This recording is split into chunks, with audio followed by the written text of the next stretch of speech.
Buenos días, hermanos, ¿cómo están? Vamos a abrir la escritura en Santiago capítulo 5. Vamos a meditar en los versículos 7 al 11 en esta mañana. Si todos tienen ahí, en un momento lo vamos a leer, pero a modo de introducción. En el capítulo 1 Santiago comenzó tratando el tema de las pruebas, un tema que lo fue tocando recurrentemente de alguna manera a lo largo de la carta. Hoy, en el capítulo 5, vamos a ver cómo termina este tema. Le va a poner un punto final. Primero, comienza el capítulo 5 dictando un veredicto a aquellos que son de tropiezo, como lo eran estos ricos impíos, ¿no? Principalmente eran los que exponían todo el problema que la mayoría tenía que estar lidiando, todas estas necesidades, ¿no?, en la congregación. Pero en segundo lugar, y eso lo vamos a ver ahora, se refiere a los que eran afectados por estos vicios. Los creyentes genuinos debían tener paciencia. Antes de dar lectura al pasaje, déjame darte en un párrafo, en una oración, cuál es la idea central, la idea que domina todo el párrafo. En medio de las pruebas, el creyente debe ser paciente, entendiendo que un día va a ver el fruto de su padecimiento. Pero esta virtud tiene que ser cultivada sin quejarse, en el temor de Dios, tomando como ejemplo el modelo de paciencia en las Escrituras. En otras palabras, el creyente debe mirar algo más grande que sus propias miserias momentáneas. Debe mirar el fruto eterno que todo esto produce. Si en medio de las pruebas está dispuesto a luchar contra el pecado y no moverse de la confianza en la suficiencia de las Escrituras, entonces, solamente entonces, él verá el fruto que todas esas situaciones aportaron a su vida espiritual. Con eso en mente, leamos el pasaje. Dice así la palabra de Dios: Por tanto, hermanos, tened paciencia hasta la venida del Señor. Mirad cómo el labrador espera el precioso fruto de la tierra, aguardando con paciencia hasta que reciba la lluvia temprana y la tardía. Tened también vosotros paciencia y afirmad vuestros corazones, porque la venida del Señor se acerca. Hermanos, no os quejéis unos contra otros, para que no seáis condenados. He aquí, el juez está delante de la puerta. Hermanos míos, tomad como ejemplo de aflicción y de paciencia a los profetas que hablaron en el nombre del Señor. He aquí, tenemos por bienaventurados a los que sufren. Habéis oído de la paciencia de Job y habéis visto el fin del Señor, que el Señor es muy misericordioso y compasivo. Comienza el versículo 7 diciendo por tanto. El autor utiliza esta conjunción inferencial, que es la forma lógica de concluir con este tema. Recordemos que en la sección anterior, él concluyó con el juicio a los impíos, mostrando un contraste con estos pobres piadosos que recibían el maltrato de parte de los ricos. Mientras los ricos abusan de los pobres, estos responden de manera bíblica, en base a su fe. Como dice, Él no os hace resistencia. Probablemente estaban esas enseñanzas de Cristo que fueron trascendiendo de generación en generación y habían llegado a ellos, a estos destinatarios en Jerusalén. Cuando Cristo había enseñado en el Sermón del Monte, no resistáis al que es malo. Las mismas palabras, ¿no? Ahora, eso no significa que al justo le gusta esta situación. Tampoco significa que le dé lo mismo, no te das problema, no te preocupes por nada. Lo único que significa eso, que el justo no responde con la misma maldad con que es tratado. Él no hace el mismo daño a aquellos que les causan daño, no busca venganza. Después de esto, ahora Santiago va a alentar a los creyentes a permanecer en una actitud correcta. Ahora, claro, porque puede que ante la hostilidad de las pruebas, el Hijo de Dios comience dando buenas respuestas. Eso puede pasar. Pero a medida que va pasando el tiempo, va perdiendo la perspectiva de la prueba y se ve confundido, su corazón lo traiciona y el pecado toma lugar y abandona la confianza en la suficiencia de las Escrituras. ¿Qué es lo que va a hacer que el creyente no pierda nada en cuanto a las pruebas? Este elemento que va a incluir Santiago, y es la paciencia. Este elemento de paciencia es lo que hace que el creyente salga victorioso de todas las pruebas. La paciencia, de alguna manera, aunque se relaciona con las circunstancias, en esta parte, en esta sección, está más vinculada a soportar las relaciones difíciles con otras personas. De hecho, la palabra griega que se usa para paciencia en el capítulo 1 es hupomone, que básicamente significa colocarse por debajo de las circunstancias. Pero en el capítulo 5 la palabra griega para paciencia es macrothumia, que tiene que ver con una disposición a soportar a las personas. Dicho sea de paso, la paciencia de Dios no tiene nada que ver con hupomone. ¿Por qué? Porque Él no está debajo de ninguna circunstancia. Él controla las circunstancias. Pero su paciencia está asociada con la macrothumia. Él es paciente con las personas. Y eso lo podemos ver a lo largo de la Biblia, ¿no? La conclusión lógica que hace Santiago acá es tener paciencia con las personas. Hermanos, a veces las circunstancias cambian y progresan más rápido de lo que lo hacen las personas, y por eso es que se requiere una paciencia especial, diferente a la que tenemos que tener con las circunstancias. Pero esta paciencia, la referencia es tener esa paciencia hacia los ricos, pero también, como vamos a ver en el versículo 9, es tener paciencia unos con otros. La premisa sería, ¿cómo puedo tener paciencia? De hecho, el título de la predicación, para los que toman nota, es una pregunta. ¿Cómo tener paciencia? Ese es el concepto central que va a dominar todo el pasaje. En el versículo 7 dice, hermanos, tened paciencia. El versículo 8 hace un llamado a mirar a este labrador que aguarda con paciencia. El versículo 8 dice, vosotros también tened paciencia. El versículo 11 va a decir, ustedes han oído acerca de la paciencia de Job. Y de esto es lo que va a hablar el pasaje. Pero antes de ver qué cosa específica va a decir este pasaje de la paciencia, quiero que tengas en mente algunos elementos de la paciencia que nos pueden ayudar a prestar más atención a lo que está haciendo Santiago. Primero, la palabra paciencia es clave al punto central que el autor quiere comunicar, porque es el verbo que va a controlar todas las ideas que va a ir desarrollando Santiago.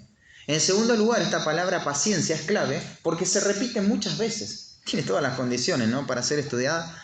Pero no solamente es relevante por la forma, la manera en que Santiago la va a utilizar, sino que es relevante por la doctrina misma.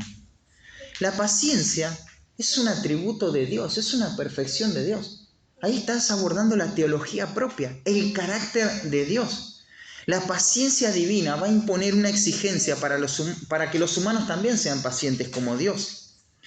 La paciencia, claro que no es una renuncia o un aplazamiento, sino que tiene que ver con una espera en miras al arrepentimiento. Eso es paciencia. Y claramente ese principio lo podemos ver en 2 de Pedro capítulo 3 versículo 9, que dice que Él es paciente para con nosotros, no queriendo que ninguno perezca, sino que hay un objetivo, ¿no?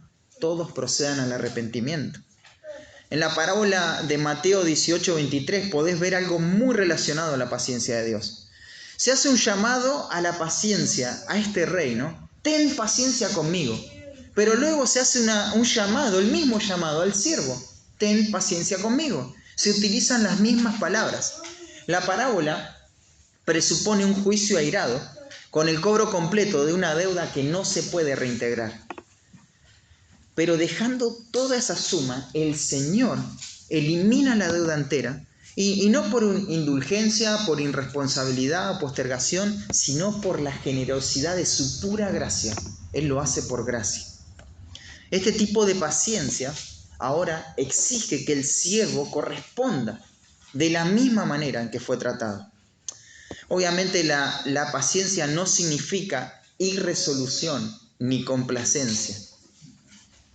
No se deja llevar por la emoción. Ahora siento paciencia. Y tampoco es algo que le podemos reclamar a Dios. Hay un propósito en Dios. La paciencia.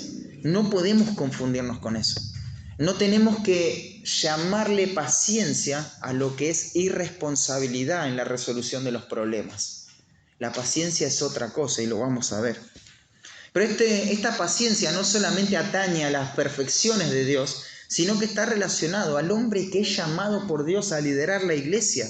Él tiene que defender la doctrina y corregir a los que se oponen con paciencia, con paciencia, con una largura de ánimo que no se puede determinar hasta dónde llega. ¿Por qué? Porque si Dios le concede arrepentimiento, nuevamente el propósito, ¿no? Pero también podés ver esta palabra involucrada en la teología del perdón. Nuevamente ahí en Mateo 18, ten paciencia conmigo. Se requiere paciencia, hermanos, en todas las relaciones interpersonales. ¿Por qué? Porque todos estamos obligados a perdonar, a liberar al hermano. Pero también necesitamos desesperadamente el perdón, porque muchas veces ofendemos. ¿Y qué es lo que va a hacer que todo esto se lleve a cabo en las relaciones personales? La calidad de nuestra paciencia. Por eso es que tenemos que tener paciencia. Habiendo dicho esto, la paciencia es algo relevante para nuestra vida. Pero ¿cómo puedo preservar la paciencia? ¿Cómo puedo no perder la paciencia? ¿Y cómo puedo hacer que la paciencia esté ligada siempre a mi carácter y no a un ideal, sino que sea parte de mi personalidad, de mi persona? Por eso vamos a ver 3 acciones que debemos atender para cultivar paciencia en nuestro carácter. La pregunta, ¿cómo tener paciencia? Número 1, afirmando el corazón en la esperanza eterna. Puedo tener paciencia afirmando el corazón en la esperanza eterna. Y fíjate cómo lo va a decir. Por tanto, hermanos, tened paciencia hasta la venida del Señor. Tened paciencia es una sola palabra. El tiempo y el modo sugieren que la orden debe acatarse de inmediato. Es algo que ellos deben hacer, pero hay un énfasis que le da el autor, que es mayor, porque va a introducir un término que hace mucho tiempo no usa. Ya se dieron cuenta cuál es, ¿no? Hermanos. Hace bastante atrás, en el capítulo 4, quedó ese término y llamaba la atención de otra manera, ¿no? Pero ahora él utiliza esta palabra para capturar su atención y que la orden que fue dada sea atendida.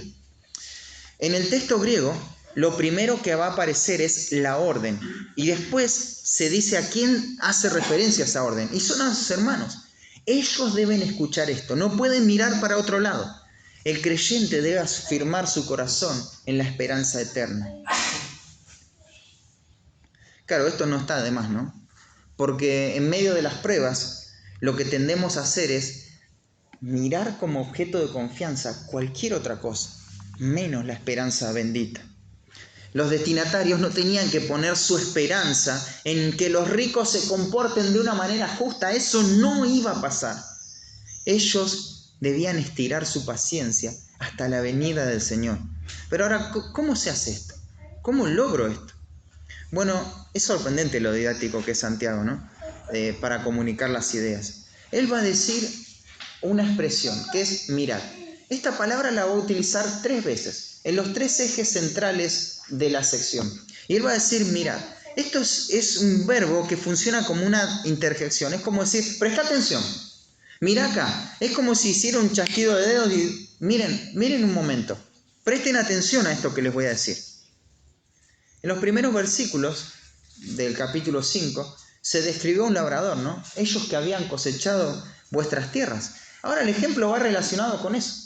Porque cada vez que ellos iban a ir a trabajar, a emprender sus labores, se iban a acordar de esta lección espiritual que le está enseñando Santiago. Y él va a decir, el labrador espera el precioso fruto de la tierra, aguardando con paciencia hasta que reciba la lluvia temprana y la tardía. Podríamos decir el granjero, ¿no? El granjero espera el precioso fruto de la tierra, pero lo hace con paciencia. Sabe que hay un proceso. Cuando se introduce este cuadro, existe un grado de diligencia en el granjero. ¿Por qué? Porque él espera la lluvia temprana primero. ¿Qué es la lluvia temprana? Es la lluvia que va a ayudar a preparar la tierra, a quitar la maleza, a aflojar las partes duras de la tierra, a extraer las piedras, a poder sembrar la semilla, a dejar todo en orden. ¿Pero qué implica esto? Esto implica un esfuerzo grande, un agotamiento extremo. Y en el trabajo en el campo, algunos lo saben, no hay feriados, no hay paros, no hay licencias que uno se pueda tomar. El trabajo del campo suele ser duro y muy pesado. Hay un grado de diligencia en este cuadro que utiliza Santiago. Pero también hay un grado de dependencia en el Señor, porque Él espera la lluvia tardía. Y la lluvia tardía es la que está ligada al fruto. Después de que está todo preparado, ahora va a caer la lluvia tardía, que eso va a dar como resultado el fruto. Claro, hay un punto en el que el granjero debe esforzarse tremendamente para obtener el fruto, pero hay otro momento en el que no puede hacer nada, es impotente y debe depender del Señor en que Él le va a dar la lluvia tardía.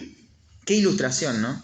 Los destinatarios debían entender que en medio de las pruebas que tenían que enfrentar necesitaban afirmar sus corazones de manera responsable, pero aún confiar en el Señor, que Él iba a traer el fruto de todo ese esfuerzo. Los dos elementos. No es un esperar pasivo, sino es un esperar responsable en el Señor. Es afirmar el corazón de una manera intencional y diligente, pero de una manera dependiente.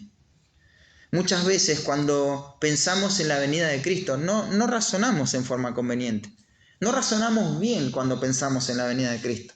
Mirá, pensamos en el retorno de Cristo como aquel evento que va a acabar con todas las miserias de esta vida. Es así. Pensamos en el retorno de Cristo como aquel evento que va a acabar con todas las miserias de esta vida. En parte eso es verdad, ¿no? Pero no es solo eso. Porque ¿qué sentido tiene estar sufriendo después de todo si todo lo que hago acá y todos mis padecimientos no tienen ninguna relación con la eternidad? ¿De qué sirve todo esto? ¿De qué sirve todo esto para que después cuando esté con Cristo simplemente sea un olvido de todas las cosas que me pasaron, todas las cosas que tuve que vivir? ¿Cuál es el propósito? El labrador espera el fruto, espera ver el fruto, porque Él entregó su vida en eso. Él dedicó tiempo a eso, dedicó esfuerzo, tuvo que renunciar a cosas. Y Él espera ver ese precioso fruto. Y es así, todas las situaciones difíciles, todas las relaciones difíciles que tenemos que enfrentar con las personas, si lo hacemos con diligencia y dependencia en el Señor, un día va a resultar en un precioso fruto, en un precioso fruto. Qué maravilloso poder ver ese momento, en el cual quizá ahora todas las pruebas no tienen ningún sentido, pero si somos diligentes y dependientes del Señor, un día vamos a poder disfrutar de ese fruto. Y quiero ilustrarte esta palabra precioso, ¿no? Uno dice, bueno, nació Timoteo. Qué bebé precioso, ¿no? Qué bebé lindo, uno dice, ¿no? Timoteo significa eso, algo de valor, algo valioso, algo precioso. Y justamente es la palabra que se utiliza acá, así que recordá, eso precioso lo vas a poder ver después de haber tenido paciencia. Claro, acá el énfasis no está puesto en el evento escatológico de los eventos futuros. Santiago no está dando una clase de escatología. Él es pastor. Él está utilizando este recurso para pastorear a su iglesia. Y él quiere mostrar, porque de hecho utiliza una palabra que es clave para mostrar esto, que el protagonista de este evento es Cristo. Por eso cuando habla de la venida de Cristo utiliza esta palabra parusia.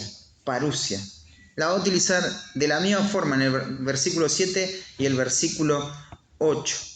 La parusia de Cristo, la venida de Cristo, nos da la perspectiva adecuada de cualquier persecución o dificultad o prueba en la actualidad. La venida del Señor, gracias, es nuestra esperanza segura. Porque la esperanza cristiana significa la seguridad absoluta del bien futuro. Esa es nuestra seguridad. Nuestra seguridad no es simplemente que vamos a olvidarnos de todo. Vamos a ver que todo esto tiene sentido. Así que no vemos la venida de Cristo como un escape a los problemas. Miramos la venida de Cristo en relación a las pruebas. Estamos expectantes en cómo todo este dolor, todo este sufrimiento, toda la agonía, todo aquello que hemos enfrentado con paciencia se desarrolla. Pero hermanos, qué desperdicio desaprovechar estas situaciones. transitar la prueba de manera inestable. Como se describe ahí, ese hombre que es arrastrado por todas sus emociones en el capítulo 1, ¿no? Y al final llegar al encuentro con el Señor y haber sido negligente, no haber dependido del Señor y perder todo. No tener nada. ¿Por qué? Porque esa falta de dependencia del Señor, esa falta de solidez en mi vida espiritual, nubló mi vista del fruto eterno y me concentré solo en el problema. ¿Y qué tengo? Nada, nada. Y esto es una posibilidad.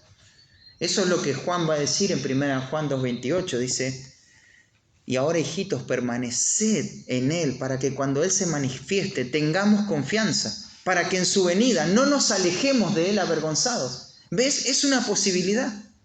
Por esa razón tenemos que tener paciencia, afirmando el corazón en la esperanza eterna. El versículo 8 dice: tened también vosotros paciencia y afirmad vuestros corazones, porque la venida del Señor se acerca. Se repite tal cual la exhortación, pero se usa un recurso redundante acá llamado pleonasmo. Bueno, vos en el verbo tener ya sabes a quién hace referencia. Está implícito ahí el sujeto. Es la segunda persona del plural, vosotros. Sin embargo, Santiago lo incluye. Lo incluye, es una redundancia lo que hace. Y esto marca un énfasis. Vosotros tened paciencia. Parece que nos está dando una clase de gramática, ¿no? Vosotros tened paciencia, sujeto y predicado. Santiago quiere que quede bien claro a quién va dirigido esto. Pero ahora va a agregar un elemento más. Dice: y afirmad vuestros corazones. Afirmad. La forma del verbo sugiere que se tomen cartas en el asunto de manera inmediata. Aquí no hay tiempo para titubear. Deben afirmar el corazón. Claro, el corazón no es el órgano, ¿no?, de carne, sino que se refiere a la vida espiritual interior. Significa hacer firme o sólido. Hacer que interiormente la persona sea firme, sea comprometida. Mira, te muestro un detalle. La raíz de este verbo se relaciona con la raíz de otro verbo que literalmente significa ponerse de pie. Ponerse de pie. Hermanos, existe un punto en la prueba donde hay que ponerse de pie, donde hay que levantarse. Y el autor sugiere que esto sea de inmediato. No podemos tomarnos tiempos para esto. Hay que afirmar el corazón, darle firmeza. El cuadro es el siguiente. Es una estructura que se tambalea, una estructura que no está sólida. Y literalmente lo que dice Santiago es ponerle fierros a eso. ¿Viste cuando a una columna le falta fierro que se mueve? Le falta fierro a eso, ponerle fierro. Atale otro fierro más, atravesale, cruzale por ahí a algún lado, hace más sólido, más gordo el cemento. Es ese cuadro. Hacé firme tu corazón. Le falta más nutrientes a tu vida espiritual, vitamina, alimento sólido. Saben, hermanos, en medio de las pruebas, muchas veces las urgencias desplazan a lo importante. Y la vida espiritual se ve afectada y descuidada de esa manera. Tienen que estar estos elementos que Santiago menciona. Y va a repetir y nos va a dar la razón de esto. Y afirmad vuestros corazones, porque la venida del Señor se acerca. Nuevamente la venida del Señor, ¿no?, la parousia de Cristo se acerca, está cercana, está próxima. Esto es, prepárate porque el Señor está cerca. Esta expresión fue tan usada por Juan el Bautista cuando él predicaba el Evangelio, ¿no? El reino de los cielos se ha acercado. Lo mismo predicó Cristo. Pero ahí en Mateo capítulo 21 va a decir que cuando se acercó el tiempo de los frutos, se usa en la misma relación. Lo que estamos cultivando nosotros en medio de las pruebas es paciencia y se está acercando el tiempo de los frutos, porque la venida del Señor está cerca. Necesitamos solidificar nuestra vida espiritual, porque el encuentro con el Señor está al caer. En términos escatológicos no sabemos cuándo va a venir. No sabemos el día, la fecha, la hora, pero en proporción no falta nada. Ya estamos. Hermanos, como hijos de Dios deberíamos volver a esas bases de los creyentes del primer siglo, ¿no? Ellos tenían una expectativa muy alta acerca de la venida de Cristo. Claro que se decían bendiciones cuando se despedían, pero también utilizaban esta palabra tan conocida, Maranata, Cristo viene, Es como decir, che, nos despedimos ahora, pero ojo, Cristo viene, ¿eh? O sea, no dejes a Cristo. Él va a venir, ¿eh? Va a venir en cualquier momento. Atento, atento. Ese era el sentir. Y debemos fortalecer nuestros corazones en medio de la prueba con ese mismo sentir. Claro, esto no significa que yo ahora me levanto por mis propios medios. Nada que ver. Todo lo contrario. Implica un debilitamiento de la confianza en mí mismo y en cualquier capacidad que yo pueda tener. Claro, la técnica de este mundo es esa, ¿no? Vos tenés fuerza, amor propio y salí adelante de los problemas. Eso puede funcionar en otros contextos, pero acá no tiene nada que ver. Es inútil y nos va a conducir al fracaso. Lo que debe fortalecer nuestros corazones es una cosa, y es la esperanza bendita de que vamos a ver el fruto de todo el padecimiento. Eso es lo que debe fortalecer nuestros corazones. Estamos de pie por esa razón. Por esa razón el creyente, y solo por esa razón, el creyente puede ponerse de pie aún en la prueba más dura, porque un día va a ver el fruto de esa prueba. Y esto no es un empoderamiento humano, sino que es dependencia en el Señor en forma diligente. Esto nos alienta profundamente, ¿no? Y de esta manera Pablo alentaba a la iglesia ahí en Tesalónica, dice, para que sean afirmados vuestros corazones, irreprensibles en santidad delante de Dios nuestro Padre, en la venida de nuestro Señor Jesucristo con todos sus santos. Afirmar el corazón, teniendo esa perspectiva eterna. Afirmar el corazón en la esperanza eterna trae consuelo a nuestra vida, hermanos. Porque un día toda esa aflicción, si se hizo bajo estos criterios, ¿no?, va a resultar en un precioso fruto. Claro, esto no es a costa de lo que sea. Esto es transitar la prueba con paciencia. Pero qué consuelo saber que no estamos librados a la suerte de este mundo. Qué esperanza y qué aliento saber que las pruebas acá en la tierra están totalmente ligadas a un fruto, a una recompensa en el encuentro con el Señor. Si vamos a tener paciencia para atravesar las pruebas, es porque estaremos firmes en la esperanza eterna. Y algunas preguntas, ¿no? ¿Qué cosas están disipando o distanciando mi corazón de recibir el consuelo que trae este texto? ¿Qué cosas te hacen sentirte distante de esta esperanza? ¿Hay temores, pecados que no dejan afirmar tu corazón en esta esperanza? ¿Qué te distrae en esta mañana para no afirmarte en las verdades que pronuncia este texto? ¿Cómo tener paciencia? Número 1, afirmando el corazón en la esperanza eterna. Pero en segundo lugar, abandonando el pecado en el temor del Señor. ¿Cómo tener paciencia? Abandonando el pecado en el temor del Señor. Dice, hermanos, no os quejéis unos contra otros, para que no seáis condenados. He aquí, el juez está delante de la puerta. Hermanos, nuevamente, ¿no? Cada una de las transiciones en estas secciones va a estar delimitada por esta palabra, hermanos. Así que fue bastante sencillo reconocer los puntos. Cada vez que dice hermano, introduce un concepto nuevo. Santiago invoca a los receptores en forma cuidadosa y pastoral, poniéndose al mismo nivel. Hermanos, somos hijos de la misma matriz, venimos del mismo lado. Claro, porque Santiago reconoce que lo que va a decir también lo necesita él. Él no está superado en este asunto. Y va a decir, no os quejéis uno contra otro. Lo primero que sobresale acá es el énfasis posicional que hace el autor a esta prohibición. La oración literalmente comienza con la orden, no os quejéis, no os quejéis. Ahora, el tiempo presente del verbo sugiere que ellos hacían esto de manera habitual. Se había hecho costumbre, se estaban quejando continuamente del hermano. Fíjate, dice unos contra otros. Hay un pronombre recíproco que se usa para identificar un intercambio entre dos partes. Esto era mutuo. ¿Y cuál era ese intercambio? La queja. Probablemente el que estaba en problemas se sentía incomprendido, dejado de lado, usado. Por otra parte, o la otra parte, mejor dicho, tendría también sus argumentos, ¿no? Tendría algo para decir. Cuando estamos en pruebas, hermanos, muchas veces nuestras expectativas sobre lo que los demás tienen que hacer con nosotros crecen exponencialmente. Todo el mundo se debería preocupar por mí. Deberían frenar su actividad para saber si yo estoy bien, para asegurarse de mi bienestar. Y si no es así, por lo menos lo mínimo, ¿no? Claro, de acuerdo a un criterio. Y desde la otra parte pasa todo lo contrario. La relajación total. Y ahí viene la queja. Quejarse específicamente acá tiene que ver con emitir un sonido, con gemir, con suspirar, con lamentarse, con murmurar, con expresiones de queja contra el hermano. Me disgusta esto, ¿no? ¿Y qué es la queja? Bueno, mira, tenés lo contrario a la paciencia sería la impaciencia, ¿no? No tener paciencia, o la ausencia de paciencia.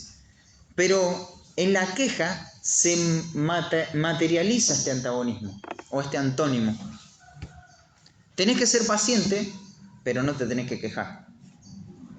Esa es la forma práctica en cómo yo no soy paciente, quejándome. Claro, la exhortación es consecuente a la ilustración del labrador que usó antes. De la misma manera que el labrador no se queja si la lluvia no llega cuando él quiere, sino que espera pacientemente, así tampoco el creyente debe estar quejándose en forma amargada por las acciones de los demás. No debe quejarse. Qué tremendo esto, ¿no? Esta situación de prueba y ellos echándose la culpa unos contra otros y empezando a quejarse. En lugar de bajar la guardia, buscar el apoyo y sostener al otro o dejarse sostener, no, la queja. Deberían estarse estimulando en medio de esta aflicción para seguir a Cristo. De esta manera no se agravaría más el problema.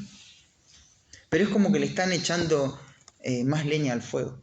Parece que no pasó nada, ¿eh? Parece que toda esta situación difícil es como si no hubiese pasado, no es tan grave lo que está pasando. Y ahora se dan el gusto de acusarse mutuamente. La desconfianza, el orgullo, todo esto suscita esa paciencia que se traduce en queja. La queja es eso. Cuando vos ves una persona paciente, no ves una persona que se está quejando. Y hay algunas cosas que son tremendas, ¿no? Que uno puede identificar la queja. Cuando en nuestra expresión, en nuestro vocabulario, aparece este pronombre proclítico tan amado por los que estudian, el me, ¿no? Ustedes lo conocen, lo usamos. No me quieren, no me acompañan, no me consideran, no me valoran, no me respetan, no me escuchan, y todos los no me que te puedas imaginar. Ahí estás en un contexto de queja. Hermanos, debemos abandonar el pecado. Santiago es claro y directo. Dio una posición enfática para que esto se obedezca. Utiliza un adverbio de negación, no lo hagan más. Es un imperativo presente, dejen de hacerlo de una vez y no lo hagan más. Esto es pecado. Y nos va a dar una razón. ¿Por qué tenemos que abandonar este pecado? Y va a decir, para que no seáis condenados. Para que no seáis condenados. Claro, cuando habla de condenación no está hablando de infierno acá. Santiago se está refiriendo a los creyentes. Ninguna condenación hay para los que están en Cristo Jesús. Pero el sentido acá es el juicio. Deberíamos estar muy conscientes de esto. Cuando nos estamos quejando, estamos acumulando juicio contra nosotros mismos. Mateo 7.1 dice, no juzguéis para que no seáis juzgados. Nuevamente repito algo que vimos en el capítulo 4. No es que no tengo que juzgar de ninguna manera. Ya dijimos eso. Hay que juzgar el pecado. Hay que juzgar las situaciones. Pero no hay que hacerlo en forma pecaminosa.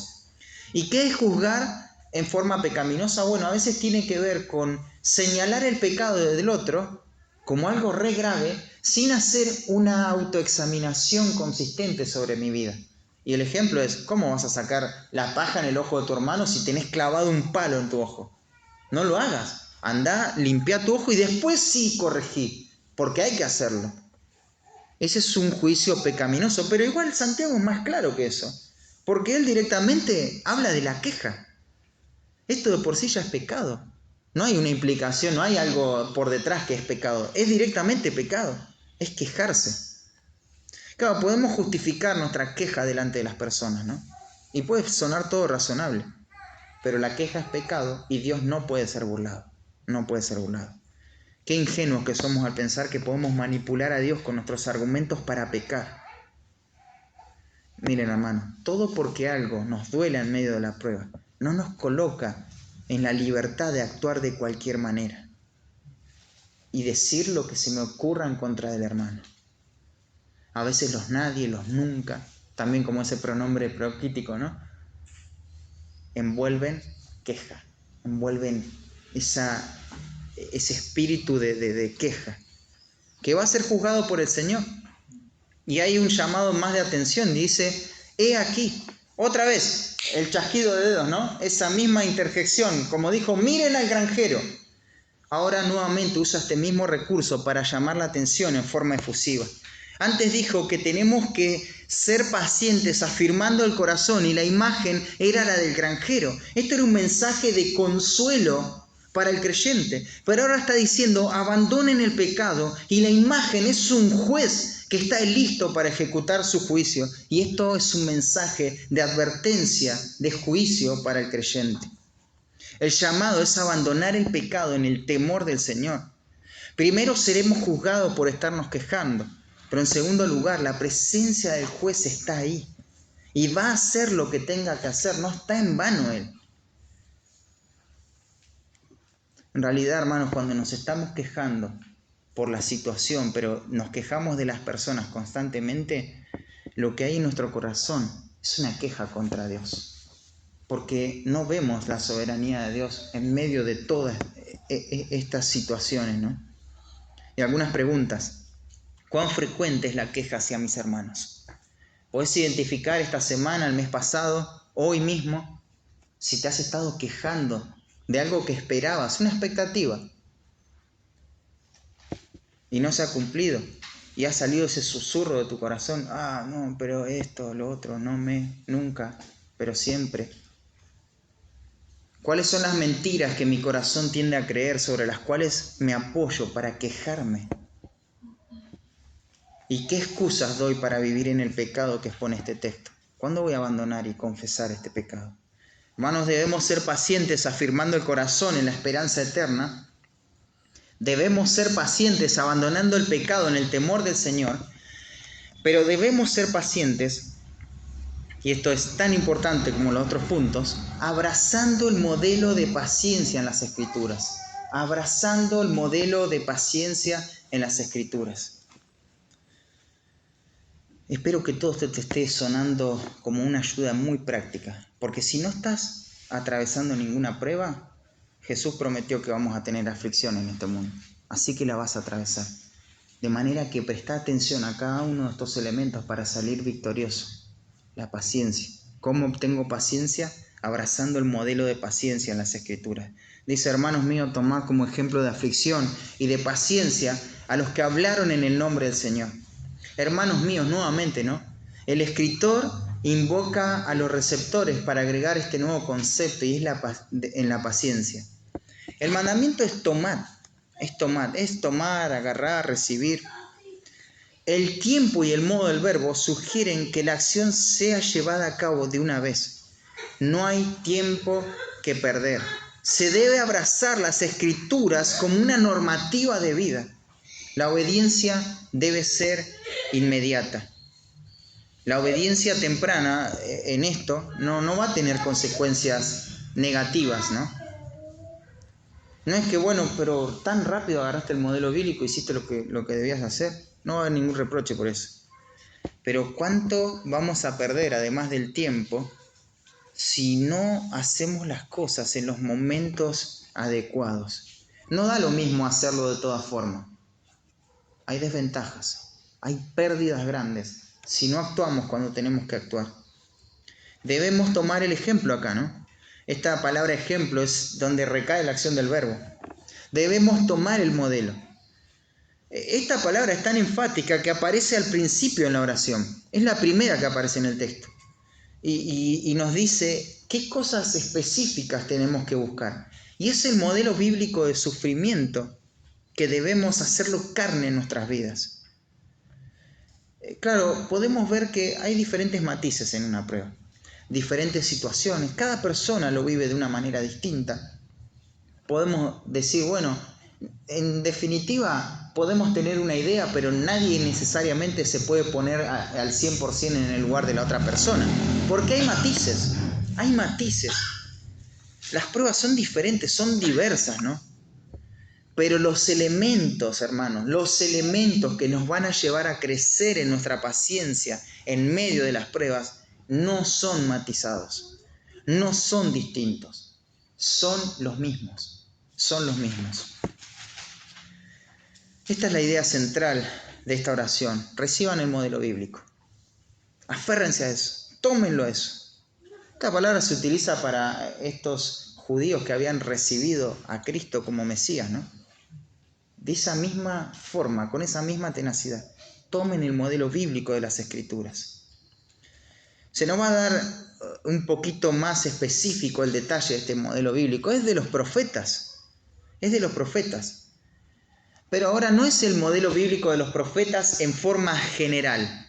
Porque muchas situaciones en los profetas pudieron haber sido puntualmente para ellos. Pero hay algo que está ligado al modelo que Santiago tiene en mente. Y son dos palabras que van a marcar esa posesión. Este ejemplo está ligado a estas dos palabras. Aflicción y paciencia. El ejemplo escritural es tomar ese modelo de aflicción y paciencia. Aquellos que vivieron el compromiso de la vida de fe sufrieron de sus propios hermanos, ¿no? A causa de la justicia y de la verdad. Y porque ellos practicaban la verdad y la proclamaban. No era algo simplemente individualista, sino que algo que querían expandirlo. Hay una aclaración acá que se va a hacer por esta cláusula relativa, que nos da un poco más la idea de este modelo de los profetas. Dice, los profetas, tomen el modelo de los profetas que hablaron en el nombre del Señor. Que hablaron en el nombre del Señor. Claro, acá está el tema. Ellos hablaron en el nombre del Señor. Y la gente no quiere oír la verdad. O sea, si lo que vas a decir es difícil, pero va a quedar solamente en palabras, no pasa nada, te podemos escuchar. Pero, por ejemplo, si se va a tomar y se va a predicar que tenemos que tomar la cruz y seguir a Jesús, y seguir a Cristo en forma incondicional, y después vamos a intentar vivir eso, bueno, ahí va a haber un problema. Porque ahí va a haber resistencia, ¿no? Si uno predica la verdad y habla de parte del Señor y lleva esa verdad, las implicaciones que tiene que vivir, ahí es donde se genera el conflicto. Porque uno puede pensar, ¿no? Tomando como ejemplo lo último que se predicó, si todo lo que Johnny habló el domingo pasado y el anterior queda en un mero discurso, no hay problema. Ahora mirá un poquito. Si voy a tener que rendir cuenta en cómo me estoy relacionando con el dinero, en cómo estoy gastando, en qué estoy poniendo mi confianza, y tengo que confesar en cómo utilizo los recursos, bueno, ahí sí viene un problema. Un problema de intereses. ¿Sabe por qué? Pues yo estoy cómodo como estoy haciendo las cosas. Porque me he manejado así toda la vida. ¿Y por qué voy a cambiar? Pero si me exigen que cambie, me enojo. ¿Te das cuenta? Ahí viene el problema. Ese es el precio, porque no es simplemente hablar palabras. Es hablar palabras para que sean vividas esas palabras. Eso es hablar en el nombre de Dios. Porque cuando Dios habla, no da discursos simplemente. Las palabras de Dios tienen que ser obedecidas. Son la normativa del creyente. Y eso, hermanos, eso sí trae problemas. Por otra parte, no tenemos que ponernos en la piel de los profetas simplemente porque no me quieren escuchar. No, a mí no me quieren escuchar, así como no querían escuchar a los profetas. Pero capaz que no estás diciendo nada de parte del Señor, por lo cual se te tenga que prestar atención. Si es un consejo de acuerdo a tu experiencia, a tu opinión, bueno, se le tiene que dar el valor que merece y el respeto de una opinión valiosa que ha sido forjada en años. pero eso no significa que tengamos que tomar eso como la palabra de Dios. No tiene nada que ver con la palabra de Dios. Porque eso no es hablar en el nombre del Señor. Si vamos a tomar el modelo de los profetas, no veamos solamente el sufrimiento. La información que nos añade Santiago es que hablaron en el nombre del Señor, que hablaron de parte de Dios. Estemos seguros de que estamos hablando las palabras de Dios, de parte de Dios, con todo lo que eso significa. Y si recibimos persecución por eso, si la cosa se pone pesada, estamos bien, pero que el mensaje sea relevante. Si queremos tener paciencia, debemos abrazar este ejemplo. Ellos sufrieron no por su inmadurez, hermanos, no por su pecado, no porque no se podían controlar. Ellos sufrieron por hacer un compromiso extremo con la verdad. Un compromiso de predicar la verdad y vivirla sin importar el costo que esto implique. Déjame mostrarte un ejemplo ahí. Ya vimos a Amós y sé que lo tienen fresquito. Amós capítulo 5, versículo 10. Dice: ellos aborrecieron al reprensor en la puerta de la ciudad y al que hablaba lo recto abominaron. Es claro, ¿no? El pueblo que no quiere vivir de acuerdo a los principios de Dios te va a rechazar. Y después en el capítulo 7 va a dar una idea un poquito más específica de cómo fue este rechazo. Capítulo 7, versículo 10 también. Dice: entonces el sacerdote Amasías de Betel envió a decir a Jeroboam, rey de Israel: Amós se ha levantado contra ti en medio de la casa de Israel. La tierra no puede sufrir todas sus palabras. Tremenda, ¿no? Si la tierra no puede sufrir sus palabras. Esto es muy duro, esto es muy pesado. Se le fue la mano, es una exageración ya. ¿Era una exageración o era lo que Dios decía? Era lo que Dios decía, hermanos. Cuando alguien habla en el nombre del Señor y dice lo que Dios dice, estamos obligados a obedecer. Por más que el cambio nos parezca brusco, estamos obligados a obedecer. Pero esta era la esencia de los profetas. Y recibió persecución, ¿no? Porque después le va a decir este sacerdote falso, ¿no? Este falso maestro Amasías, le va a decir a Amós que se vaya a su tierra y que se ocupe allá de sus cosas, pero que no hable más en el nombre del Señor. Ahí en Hebreos, acompáñame este versículo también, Hebreos capítulo 11.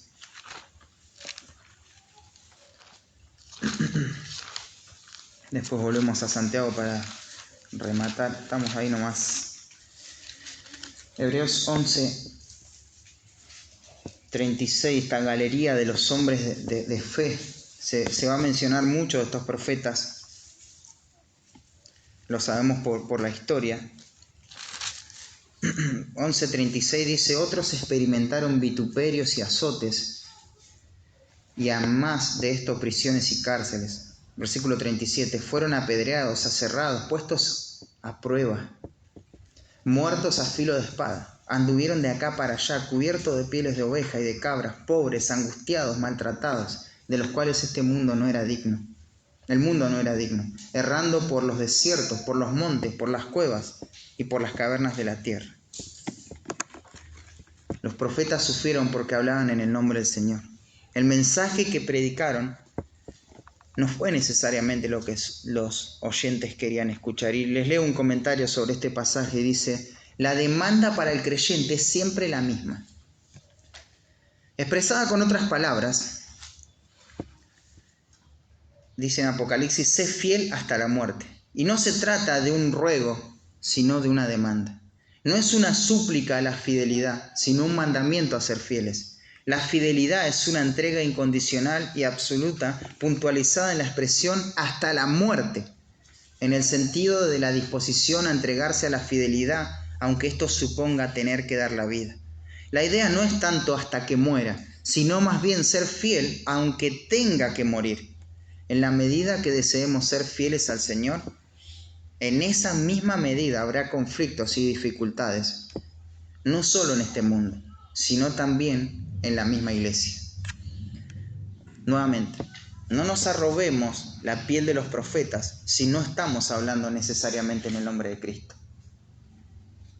no tengo derecho a esta bienaventuranza si es que no estoy viviendo ese modelo. Por eso hay que apegarse al modelo bíblico.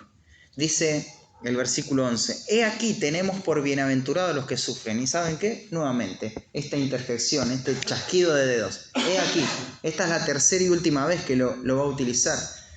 Y la primera vez que utilizó este recurso fue para que miren al granjero cómo espera el precioso fruto. Este cuadro trajo consuelo, ¿no?, a nuestra vida. Un día vamos a recibir el fruto.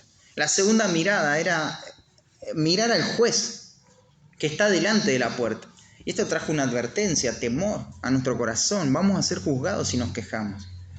Pero esta tercera mirada es hacia los principios de las Escrituras. Y esto trae convicciones profundas. Esto agudiza nuestra fe. Y va a decir, tenemos por bienaventurados. Esto es una sola palabra en el texto original, un verbo, que está indicando una realidad. El tiempo marca que esto trasciende todas las etapas de la vida de fe. Esto es algo continuo. Es una implicación, ¿no? Santiago está tomando implicaciones acá y está relacionando las pruebas, la paciencia hacia las personas con las circunstancias difíciles también, pero extrae las mismas implicaciones. Los que sufren son bienaventurados, va a decir. Claro, el dolor que el creyente experimenta en la prueba trae una gracia inimaginable. Hermanos, cuánto peso de gloria produce el sufrimiento. Las pruebas traen una sustancia en nuestra vida que es permanente. No habría otra forma de alcanzar cierta madurez espiritual si no es a través del dolor, de la adversidad, de las situaciones y de las personas que van forjando eso, ¿no?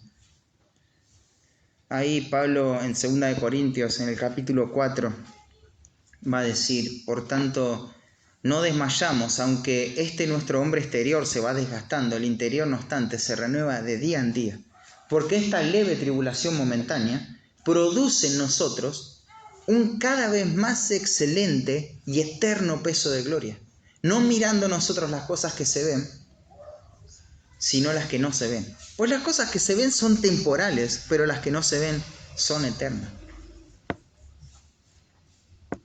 Claro, acá en la tierra no es mucho lo que podemos ver. Y no parecería tan leve nuestra tribulación, ¿no? Y mucho menos momentánea, ¿no? Pero estas verdades son abarcativas. Se aplican tanto para soportar todas las circunstancias como la paciencia con las personas. Y tenemos que afirmar estos principios en nuestro corazón, hacerlos carne en nuestra vida.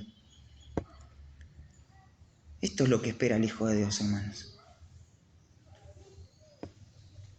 Y hay un pasaje ahí, no quiero que vayas porque seguro te lo conoces de memoria, pero Cristo pone esta realidad como una verdad que van a abrazar los súbditos de su reino, sus discípulos, el creyente genuino. Mira, te digo algo, el creyente genuino no ve las pruebas como una tragedia. Para el creyente genuino, para el creyente que ama al Señor, para la persona que ama al Señor, ¿sabes qué es lo que representa una tragedia? Abandonar a Cristo. Eso es una tragedia. Tener por inmunda la sangre de Cristo. Pisotear al Hijo. Pero todo lo demás, la persecución, la prueba, la dificultad, cuando se hace bajo razones nobles, es una bendición. Es un motivo de gozo, de alegría. En el capítulo 1 nos dijo Santiago, ¿no? Esto ténganlo por gozo porque se está produciendo algo en sus vidas que es tremendo. Dios los está llevando a una madurez que no puede ser de otra manera. Y en el capítulo 5 te va a decir, quizá en esta vida no veas toda esa madurez, pero un día va a venir Cristo. Y ahí vas a ver el fruto de todo eso. Y te vas a gozar. Bienaventurados los que padecen persecución por causa de la justicia, ¿no? Porque de ellos es el reino de los cielos. Y el ejemplo que pone Cristo, bienaventurados soy cuando por mi causa os vituperen y os persigan y digan toda clase de mal contra vosotros mintiendo. Gozaos y alegraos porque vuestro galardón es grande en los cielos. Porque así persiguieron a los profetas, otra vez el modelo bíblico, que fueron antes de vosotros. Y va a terminar el pasaje diciendo, habéis oído de la paciencia de Job y habéis visto el fin del Señor, que el Señor es muy misericordioso y compasivo. Literalmente, la paciencia de Job, habéis oído, dice. Ustedes saben de lo que estoy hablando. Este hombre de forma repentina lo perdió todo, ¿no? Las riquezas, sus afectos naturales, e incluso su salud. Y en ese estado miserable y vulnerable tuvo que lidiar con una teología mal aplicada de sus amigos. Pero al final que se vio en Job, ¿cómo recibió ese galardón? Obtuvo el doble de todo. Y dice, y habéis visto el fin del Señor.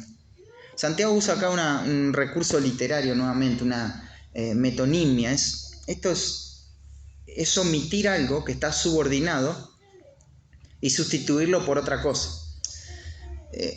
Esta es la idea que de esta forma se podría ver. Es como si dijera, ustedes vieron todo lo que el Señor le dio a Job.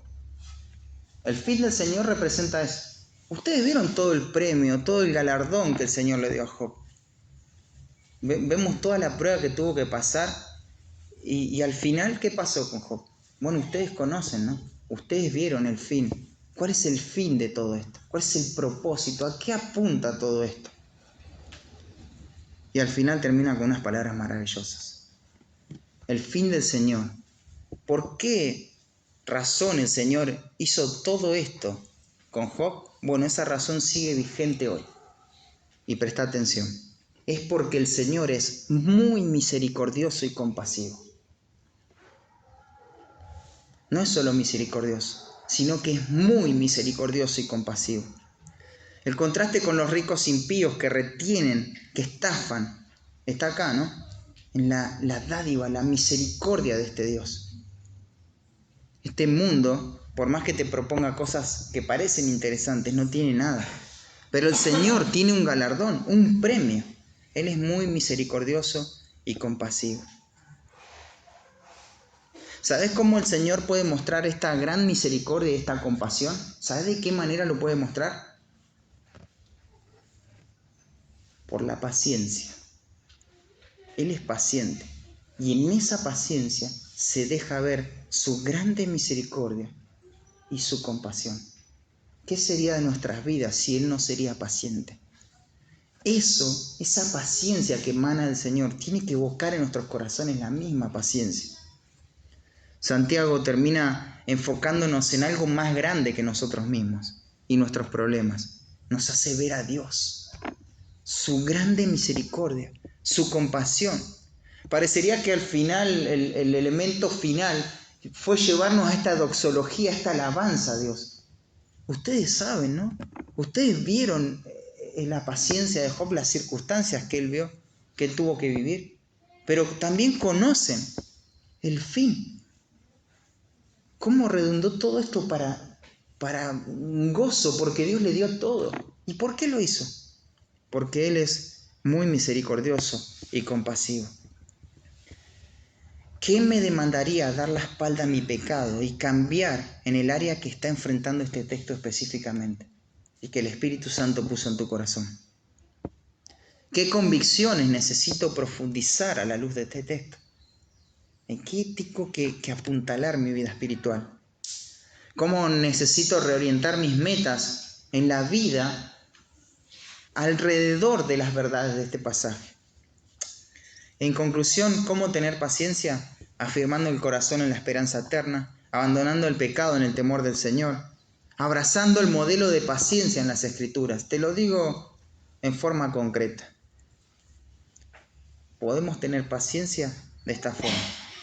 Enfócate en el fruto eterno y no en las circunstancias. Enfócate en lo que va a traer esas circunstancias. Crece en tu lucha contra el pecado y deja la queja. Tu enemigo, tu hermano no es tu enemigo. No te quejes contra tu hermano. Es tan pecador como vos.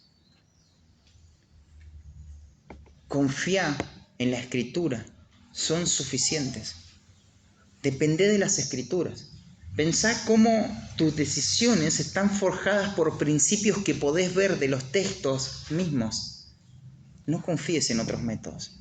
Aferrate al modelo bíblico. Eso va a estirar tu paciencia. Y nunca, hermano, pero nunca, nunca, jamás, jamás nos equivoquemos en cuanto al carácter de Dios. Que no se amargue nuestro corazón al ver en Dios algo que no es. Santiago lo va a remarcar de esta manera. Él es muy misericordioso y compasivo. Liga esa verdad a tu corazón. Eso te va a sostener en la hora más oscura y en medio de las relaciones más difíciles. Mira la misericordia y la compasión de Dios. Al final eso es lo que tenemos que recordar. Si hay algo que nos tenemos que llevar en esta mañana, tenemos que ser golpeados por esto de Dios. Él es un Dios paciente y esa paciencia hace posible que se despliegue toda su misericordia y su compasión sobre nosotros. Por eso las pruebas no van a destruir al creyente. Van a forjar un fruto eterno. Solamente eso. Gracias, Padre, por tu misericordia y la oportunidad que nos das de poder escuchar tu palabra. Ayúdanos a tomar nota en nuestro corazón y que estas palabras puedan ser de mucho ánimo y desafío para nuestras vidas espirituales, Señor. Sabemos que con diferentes matices, Señor, tenemos que enfrentar diferentes cosas, pero la manera es la misma, el camino es el mismo. Es mirar lo eterno, es luchar contra el pecado, Señor, y confiar en tu palabra. No hay más, Señor. Ayúdanos a que nuestro corazón no se desvíe tras otras cosas, Señor. Ayúdanos a poder crecer y avanzar y que todo esto traiga crecimiento y salvación a la vida de la iglesia. En el nombre de Cristo Jesús, amén.